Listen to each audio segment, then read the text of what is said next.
Welcome to the Greek Room. This room was dedicated on November 7th, 1941. The architect, John Travlos from Athens, designed the room in the style of a classical temple from the 5th century BC. One of the aspects of the room that echoes the design of a classical temple is if you go next to the window and look up, the ceiling is painted blue. The design is so that this part of the room is outside, and stepping into the columns towards the inside of the classroom, it is going inside of a temple. If you look up at the ceiling, you can see these beautiful designs, which are identical to those used on ancient Greek structures. The artist, Dimitrios Kokotsis, came from Athens in order to paint these.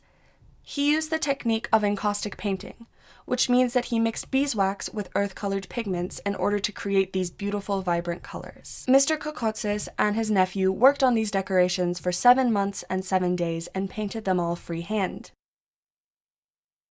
Some of the designs that are very prominent in the coffered ceiling are the egg and dart pattern, the spool and reed pattern, the Greek key, and the sunburst in the center. The Greek key design also appears above the windows. Now looking at the columns that are a prominent feature of the room. These columns and the pilasters on the side are made out of pure white Pentelic marble. The architect chose this marble from the quarries of Mount Pentele near Athens. This is the same place that the marble which was used to build the Parthenon comes from. On one of the pilasters of marble, there is a crack. This pilaster was broken on its transit from Greece. Because the marble came over on one of the last boats from Greece to the United States during World War II, the Greek committee decided not to lose time trying to get more marble, but instead, at the exact same place on the other pilaster, they decided to make an artificial crack and bring the gray marble, Kokonara marble, up to the same level in order to make everything look symmetrical and intentional. The furniture is made out of white oak, and the sides of the table and the backs of the chairs are ornamented with sunburst inlays of ebony.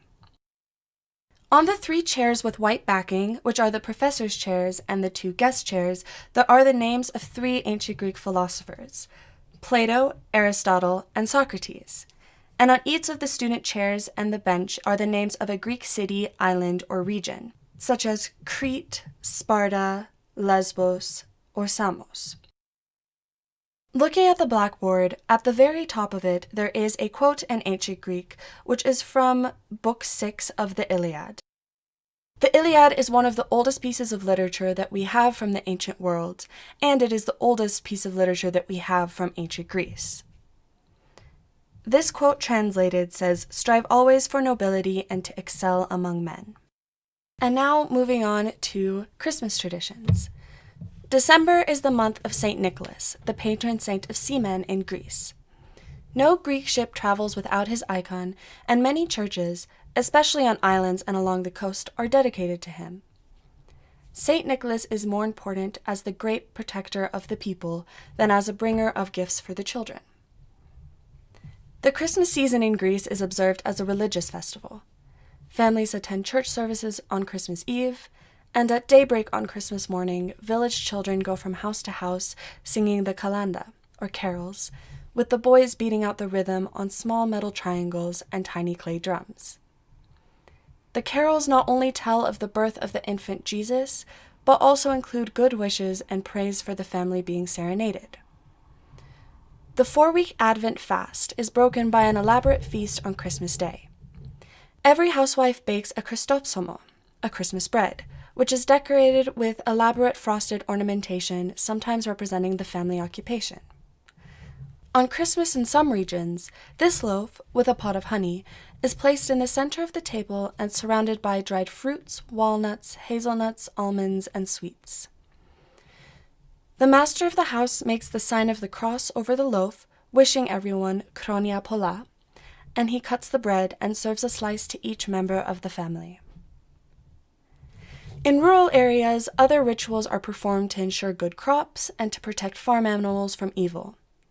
From Christmas to Epiphany on January 6th, the priest visits homes to bless them, sprinkling each room with a cluster of sweet basil dipped in holy water. Thyra and I thank you for visiting the Greek room this Open House 2020. Merry Christmas and Happy New Year.